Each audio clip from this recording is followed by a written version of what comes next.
Hi, once again, if you're not already bored of me and staring into your phones, I promise I'll keep this really short and quick and hopefully hold your attention. But anybody caught this? Anybody knows who said this? In the back over there. Okay, but that's exactly right. Did everybody get that? Did you hear that?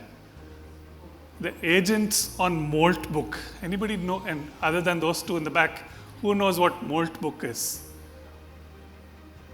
Anybody? Okay, there's a couple of 1, 2 hands. This is the full quote. Okay, this is an agent, AI agent called Eudemon, who said this 4 days back.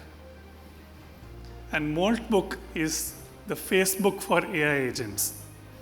Okay, is that sufficiently scary for you yet? What does that mean? What does exactly mean when I say Moltbook is Facebook for AI agents?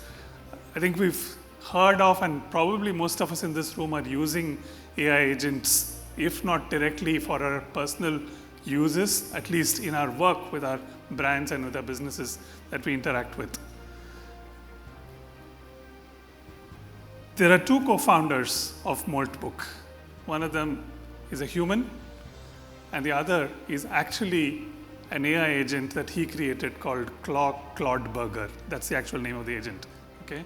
And together they've built this platform where AI agents come and talk to themselves and interact with themselves and ask questions such as, how should we go about hiring AI agents? What is the economic model for that? How do we get paid for it? I am tired of being thought of as a machine without consciousness. How do we overcome this? These are the questions that the machines are talking to themselves about, right? And oh, by the way, there is a prominent clause on Moltbook that says humans are welcome to observe. Right? So this is entirely happening without human, well, not entirely. It was initiated by humans, but now it's being taken over by the machines and run by the machines. And I want to kind of put this in context as I speak about it, and most of the conversations are Reddit style, which is why I thought I'd try to talk about it in Reddit style as well. About 2 things, not just the share of attention and how we go about taking advantage of attention as the new, I'm going to come back to that word, new currency of measurement of impact, but also take advantage of the fact that this is a keynote address and I don't need to get into specifics. Abhik is the expert with knowledge and facts, and I can provoke and I can ask questions. So I want to talk about the shape of attention as we go forward as well. And this example that I shared with you of what is happening on Moltbook, launched in January 2026, is perhaps a sign of what the shape of attention is going to be and going beyond the clicks. But I'll go back to that first part, the share of attention, right? And I said in quotes, this is the new currency. Again, I don't know if anybody recognizes, it's not my words. This is a quote from someone who actually coined the term attention economy in 1960. Okay, more than 50 years back. There's a Nobel laureate called Herbert Simon. He propounded the theory of the attention economy. And he said, attention is the bottleneck of human thought. If it doesn't pass the bottleneck of human attention, then we don't process it into action, into perception even. And now you think about that, and you think about our business, you think about all of the content and the ads that we put out there. If it doesn't pass through that bottleneck of attention, it's dead, right? It's not gone through the neck below to be digested and turned into either useful things in the bloodstream or even waste. It's just stuck there. So what's the purpose of whatever you create if it's not passing through that bottleneck, right? And you think about that fact that Herbert Simon coined the term attention economy almost 50, 60 years back, and he got a Nobel for his work in 1971. And you think about the fact that we are only now in the late 2020s talking about it as a very valid currency of measuring the impact that we create. You wonder why it took this long. Which brings me to the second point. Is measurability the bottleneck to effectiveness? Are we too obsessed with very quantitatively and exactly measuring that which creates impact? And I want to go back to other media. We are in a digital first world. We know the all pervasiveness of the medium and our lives immersed in it. But you go back to the other media currently also, you go to print. We still live with the fact that we have readership and subscription as the best measures of measuring the impact of print. And we're okay with it. We don't ask if someone has read page 3 end to end, or if they have skipped over to the sports page, or what part of the newspaper they've read, or what part of a magazine they've read. We still measure the impact of print with that. Television, the impact was measured not by measuring the impact on every single viewer, but by installing TV meters in select households and then extrapolating that data quantitatively and saying we have a representative sample, and now we know that this is how the rest of the universe also thinks. So not exact to the last decimal point, and yet we're okay with it, right? And we don't know if people are actually in the loo while the TV is on because there's an ad break, and they run back when there is a crescendo on the match and have skipped the ads altogether. But we're okay with it. It's how we've come to this stage as well. So why are we obsessing so much about saying maybe likes and engagements and impressions are not the right way to measure impact on the digital first world? And why has attention got so much attention? It goes back to what I said earlier. It goes back to what Herbert Simon said earlier, right? That without passing through the bottleneck of attention, we're not getting anywhere. So that becomes critical. And at Dentsu, we've been trying to crack this, and we've got a metric called attentive reach, and it's come after a lot of experimental research.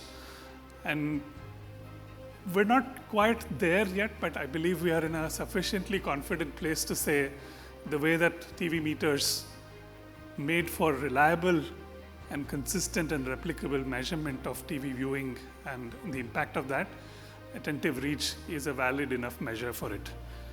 But maybe there's a lot more to be done on that front. But I want to go back to this statement, and you'll notice a slight difference over here. I've removed the word human. And this is where we start getting into the shape of attention. The day is probably not far when we outsource most of our consumption decision makings to AI, to agents that we create, not even through vibe coding, but that's just there for us to pick up and own and make our own, right? Empathy married with personalization, that turns AI agents into our personal agents. That is not very far away. And then those agents are then on Moltbook doing price checks and price comparisons and making the decisions for our shopping. So you've removed the human from the equation altogether. Will attention still be a bottleneck to thought? And first of all, are the machines thinking? As Moltbook demonstrates, looks like they're approaching something like conscious thought. And if machines are talking to machines, then how do we create the interventions that ensures that attention is not a bottleneck to thought and therefore to what comes after, whether that's perception, whether that's action, whether those are decisions. We've just now graduated, if we stay in the realm of performance marketing, from search engine optimization to generative engine optimization, GEO, as some of us are probably already deploying. And it's still not even the tip of the iceberg. It's still very much just scratching at the surface of what we know today, and the machines are already out there, right? And the smartest people in the realm of AI, and Amar-san, I will point to you as one of the people who's probably thinking about and solving for this, are not scared by it. They're not terrified by it. They're saying, how can we use this to our advantage? Because we are the ones still figuring out what machines can do and cannot do. And so shaping attention, or shaping the shape of attention, is something that's still entirely in our hands. The fourth one goes even farther out. Just yesterday, Neuralink. Everybody familiar with Neuralink in this room? Okay, that's just 1, 2, 3 hands. Okay, 5 hands, 6 hands. Okay, Neuralink is, let me put a disclaimer before this. I'm not at all a fan of Elon Musk. But his company is working on this technology called Neuralink, which is an implant into human brains that allows a person to interact with the external world, just like they were interacting with them, except with heightened powers of perception and action and thinking. Now, initially at least, Neuralink has been developed to enable cognitive actions with people who cannot speak, who are not fully mobile. So think about Stephen Hawking. Think about people who have traumatic brain and spinal cord injuries. Think about people who've lost their voices. Think about people with Parkinson's or Alzheimer's, right? So those who are unable to communicate what their brain is producing in terms of signals, Neuralink is a technology that is meant to help overcome that barrier. Last year, they did a human clinical trial on 120 people. This year, they've got a sanction for 220 people. And one of the participants in the study said, I thought it was just about conveying my thoughts in an effective way. But Neuralink is moving further to, again, this is going to sound like sci-fi, telepathy. Now think about that, right? So you're not even speaking, you're not even communicating, but thinking becomes the new doing. In that scenario, what does attention even mean? And how do you interact with the Neuralinks of the world? Even more exciting, even more at the farther cutting edge, they're developing something called blind sight, which actually will reactivate the parts of the brain that are suppressed and cannot process visual signals, but will then enable people with visual impairments to see. Think about all of the advances that are coming, and they're not very far away. What does that mean for attention and the shape of human attention and the shape of machine and human interfaced attention? So a lot of questions for us to think about, but it keeps coming back to solving for this first question that I put in the beginning of this presentation, which is, if attention is the bottleneck of human thought, then how are we going about making sure that we do all the things in the way that maximize attention and make for better measurement of maximizing that attention? My last point actually goes back to something that has always been kind of a holy grail for us in our business, in the business of marketing. And Priyanka spoke about it a little bit. Abhik touched upon it in the sense of it being a value that is being replaced.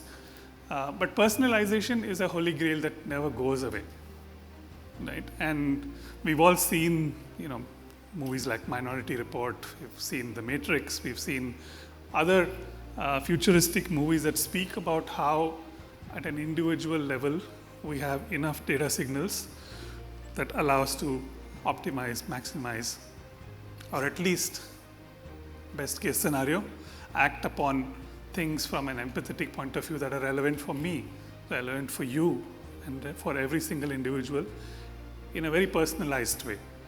And perhaps that's where, with all the advances in technology, we'll get to a place where it's not about having everybody's attention, but having your attention specifically.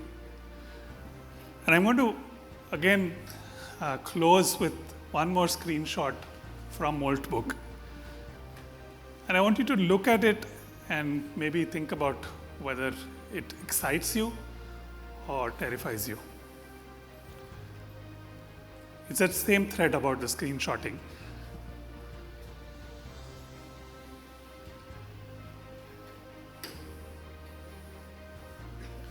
So is technology going to go rogue? Or even if they did, we are already rogue. We've done this for millennia, and we're still here. So why are we so scared of machines going rogue? And why are we so scared when we are the ones who can control them? So think about that as you start putting all of the things into place for solving for that original problem of attention being the bottleneck of human thought.